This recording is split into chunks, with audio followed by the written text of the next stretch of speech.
Доброго ранку усім, хто продовжує цей інформаційний ранок разом із телеканалом АТР. Це програма «Саба». Мене звати Аліна Блохіна. І ми, як завжди, говоримо про те, що турбує Україну і світ. І я ж рада вітати гостя цієї ефірної години. Це Костянтин Ігнатчук, журналіст. Пане Костянтине, доброго ранку вам. Доброго ранку. Власне, сьогодні хочу пригадати ті події, які відбувалися 4 роки тому, тому що саме у ніч проти 30 листопада 2013 року на Майдані Незалежності у центрі столиці відбувся розгін студентів, і згодом це явище, яке спершу називалося Євромайдан, переросло у Революцію Гідності. Про це сьогодні будемо говорити. Сьогодні саме 4 роки із тих подій. Пане Костянтине, ви тоді, розкажіть, коли з'явилися на Майдані, я знаю, що ви тоді були представником так само і медіа, як ви тоді працювали? Тому що тоді фактично усі перелаштовувалися під формат, знаєте, прямого ефіру. Глядач мав бачити те, що відбувається наживо. Розкажіть тоді про те, як Майдан почався для вас. Для мене Майдан почався з першого дня буквально. І почався він з постів у Фейсбуці. Я зрозумів, що треба сходити на Майдан, принаймні зрозуміти, що відбувається. І, власне, з того часу я там був практично кожного дня. А що стосується, там, як до цього ставитись, да, ну, ставлення формувалося по ходу, тому що як журналіст я людина, яка має мислити критично. І хотілося холодно дивитися на всі події, особливо не переймаючись емоціями, аби зрозуміти, що відбувається. Ну, але зрештою, як з будь-якими стихійними подіями, як революція, це холодність розуму складно утримати. Ніч проти 30 листопада. Ви тоді були там? Я не був на Майдані, точніше, як сказати, я був буквально за кількасот метрів звідти. Я був в цей час в готелі «Україна». Тоді ми створили таку онлайн, це щоб навіть важко було назвати телеканалом, якийсь онлайн-стрім, який на початку називався «Євро Андеграунд». І ми намагалися перші спроби вести прямі трансляції. Ми з готеля «Україна» винайняли номер і поставили просту побутову камеру, яка була направлена на Майдан. І я просто ночував, аби апаратура працювала. І, власне, незважаючи на те, що всю ніч йшов стрім і транслювалися події, які були на Майдані, якість камери не дозволяла роздивитися деталі. Ми потім переглянули весь запис, і там були лише такі тіні, які мількали по Майдану, що нас наштовхнуло на думку, що ні, це не метод, повинна бути висока деталізація, і потрібно підходити до подібних трансляцій професійно, по-телевізійному. Що тоді ви змінили, коли зрозуміли, що глядач тоді потребував все в режимі онлайн? Ми це зрозуміли, власне, наступного дня. Ми на той момент рухалися за течією, тому що після того, як зранку я виглянув у вікно і побачив, як комунальники змивають кров з плитки на Майдані, і потім, читаючи Фейсбук і медіа, я зрозумів, що відбулося, власне. Тоді ми відразу почали бігти з планшетами і телефонами, стрімити від Михайлівської церкви, там слідкувати, де є Беркут і так далі. І тоді ми так само зняли номер в готелі на Михайлівському Майдані. Це Інтерконтиненталь, здається, якщо я не помиляюсь. І ми там встановили кілька камер. І от тоді ми побачили, що кількість переглядів з кількох десятків виросла до кількох сот тисяч. Ми зрозуміли, що люди потребують цієї картинки, вони хочуть бачити і розуміти, що відбувається. Ми тоді обрали цей формат, не коментувати події, не давати жодних оціночних суджень, просто давати картинку і намагатися показати якомога більше деталей. І, власне, тоді поступово зі звичайних веб-камер ми почали переходити на професійну телевізійну техніку. Коли ви тоді зрозуміли на ранок 30-го числа, що відбулося, про що ви тоді подумали? Що це, знаєте... Що це добром не закінчиться. Ви тоді вже це розуміли? Так, я це розумів. Тому що те, що сталося, у мене особисто, я думаю, і у дуже багатьох людей, як з'ясувалось пізніше, просто не вкладалося в голові. Було важко зрозуміти, що це таке можливо в країні, де ти живеш. Було страшне обурення, і особисто для себе я зрозумів, а особливо потім, за кілька годин, коли побачив, як на Майдані збираються люди, на Михайлівському Майдані, як іде цей натовп, як струмочки зливаються от в це озеро, а потім в море людське, я зрозумів, що ну, це буде все дуже серйозно. Чи було страшно? Ні, не було страшно, тому що коли працюєш, ти не задумуєшся про це.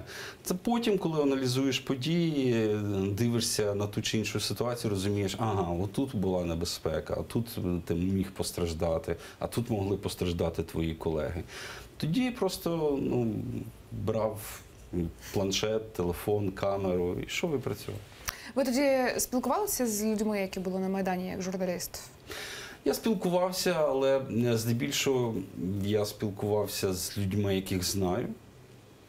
Благо, там було дуже багато знайомих, друзів. І просто знаючи цих людей, мені було легше зрозуміти їхню позицію і скласти картину.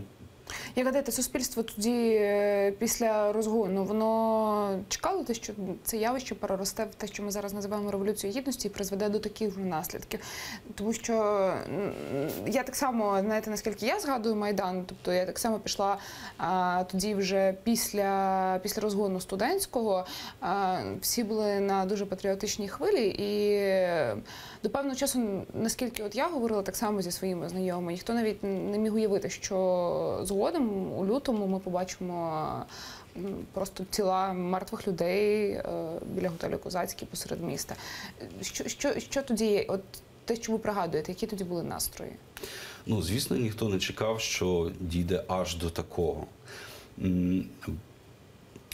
Попри те, що всі були страшно обурені тим, що сталося, ніхто не прагнув силового якогось сценарію. Можливо, за виключенням кількох десятків радикалів, які зрештою потім себе і проявляли періодично. Основна маса людей сподівалася на сценарій 2004 року, що вони вийдуть, вони заявлять свою позицію, влада зрозуміє, що вона в меншості, і піде. Піде на поступки, але натомість вийшло інакше. Чому, як гадаєте, тоді влада не пішла на поступки? Бо, вочевидь, з одного боку вона розуміла, що іти їй немає куди, бо настрої були інакші, ніж під час помаранчевої революції. А з іншого боку, як ми знаємо, чимало людей при владі відстоювало абсолютно не українські позиції, а позиції Росії. Вони були прямими агентами Російської Федерації, включно із президентом Віктором Януковичем. Ви тоді, коли працювали, ви так само, як і більше журналістів, працювали тоді цілодобово, беззмінно? Не можу сказати за себе, тому що я все ж таки інколи відпочивав, плюс у мене була основна робота, але я багато часу приділяв Укрстріму, натомість мої колеги там буквально днювали і ночували, от вони дійсно працювали цілодобово. Те, що потім стало, знаєте, однією картинкою, яка склалася, це документальний фільм «Зима у вогні». Ви виступили співпродюсером і сценаристом цього документального фільму. І дуже багато кадрів, я, знаєте, читала про цей фільм, це дійсно ті кадри, надані персонально кимось з людей, які з'явилися тільки там, у 2015 році, коли стрічка була презентована. Як ви тоді це збирали? Як ви тоді зводили докупу ось цей масив відеофрагментів тих днів? Це було досить складно, але завдяки тому, що зібралась команда, хороша команда українських продюсерів. Це команда «Спільне бачення», це команда «Укрстрім», це команда прес-центру Майдану. Тобто кожен делегував своїх людей, кожен когось знав, і, як то кажуть, сарафанне радіо допомагало передавати інформацію і шукати людей. Таким чином нам вдалося акумулювати досить унікальні кадри. І кожен із нас володів своїми відеоархівами. Як Укрстрім, як Спільне бачення, той же самий прес-центр Майдану, бо люди приходили, вони казали, ділилися, ми знаємо, ви ведете трансляцію, у мене є унікальне відео, вони віддавали свої кадри і так далі. Крім того, ми залучили відео кількох телеканалів і Радіо Свобода, які поділилися безкоштовно своїми відеоархівами. В результаті ми отримали близько 1000 годин відео, і все це переглянути було дуже складно. Ми це був процес, коли кілька людей цілими днями і ночами дивилися це відео, виписували кадри, і таким чином ми збирали потрошку цю мозаїку. У нас був накиданий сценарний план фільму, що ми хотіли бачити в цьому фільмі. Вже відповідно ми відсіяли все решта, тому що ми одразу орієнтувалися на західну аудиторію, розуміли, що деякі епізоди, які здаються нам можливими, вони будуть незрозумілими на Заході, і ми відсіювали це. Це трошки полегшувало роботу, але зрештою масиви були величезні. Та реакція, тому що дійсно могли побачити цю стрічку не тільки в Україні, а і за межами держави, тому що англійська, так само в англійській версії «Зима у вогні». Та реакція Заходу, яка потім була, так, людей, які переглядали цей фільм, тому що тоді до України була прикута увага, здається, чи не всього світу, виправдалася тою, якою ви чекали? Ви ставили перед собою мету донести цю інформацію, усе те, що відбувалося, не тільки до українців, які безпосередньо це бачили всередині держави, а й до решти, правда? Ну, дивіться, я після того, як була зроблена чорнова версія фільму, в принципі, до нього більше не мав стосунку, і над ним працювали вже інші люди. Але зрештою я можу судити з того, як реагували на ці перші варіанти фільму ті іноземці, яким ми це показували. Це представники різних посольств. Був, зрештою, перший варіант фільму, який називався «Pray for Ukraine», і ми його презентували в кінотеатрі «Україна». І, ну, так, ми можемо сказати, що реакція була прогнозована, бо багато людей плакало. Багато людей було шоковано. І це було зрозуміло, бо ми навіть ті люди, які все це бачили на власні очі, так само не раз плакали під час монтажу фільму. Це було дуже важко. Ви переглядаєте цю стрічку після того, як вона з'явилася у 2015-му? За ці 2 роки передивлялися? Згадували ці всі події? Ні. Чому? Це важко. Важко, тому що ви це переживаєте заново? Так, тому що кожен раз, коли дивишся ці кадри, ну, це біль, який неможливо притупити. Він вже закладається десь на рівні підсвідомості. І коли дивишся ці кадри, ці спогади надто реальні. Ви тоді, знаєте, я хочу поставити вам питання не як журналісту, а як людині. Ви тоді підтримували ці протестні акції? Як людина, так. Не шкодуєте зараз? 4 роки пройшло. Багато є критики, що не зроблено, не виконано те, за що стояв Майдан. Ви як гадаєте, от споглядаючи на ті події після 4 років?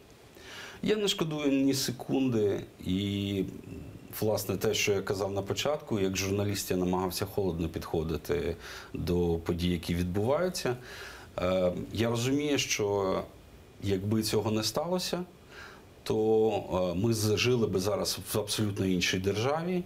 І навіть скажу більше, я думаю, що і державою це важко було б назвати, тому що ми б стали просто сателітом Російської Федерації зі всіма наслідками, які з цього витікають. Ми бачимо, що зараз відбувається в Росії, і Україна йшла абсолютно тим самим шляхом. Можна навіть просто подивитися на ті рішення, яка приймала парламентська більшість, на ті рішення, які ухвалював уряд Азарова, які лобіював Віктор Янукович і так далі. Я розумію людей, які зараз критикують і кажуть, от якби не було Майдану, то не було б війни, не було б цього падіння економіки і так далі. Це все неправда. Тому що можливо, нас насправді відбирали втиху право на власний вибір, на власне майбутнє. За нас все вирішили, ми мали були б це проковтнути і змиритися з цим. Але те, що сталося, воно, перше, створило націю, по-друге, створило державу, і по-третє, воно дало людям свободу. Вона гірка, вона важка, але ніхто не казав, що буде легко. Ви знаєте, тоді було багато подій. Це дійсно Революція Гідності згодом принесла багато і болю, і трагедію багато родин після подій у лютому. І все ж таки хочу вас запитати, знаєте, ви багато тоді чого бачили. Який спогад вам найбільше, що вам найбільше тоді запам'яталося? Знаєте, може, є якийсь момент, якийсь фрагмент, який у вас закарбувався в вашій пам'яті упродовж тих подій на Майдані? Складно це казати, тому що все ж таки час він розмиває картинку, вона стає в розфокусі. Але чомусь найбільш яскраві спогади лишаються, це усмішки, які були на Майдані. Це багато кольорів, творчості, розмальовані щити, розмальовані каски.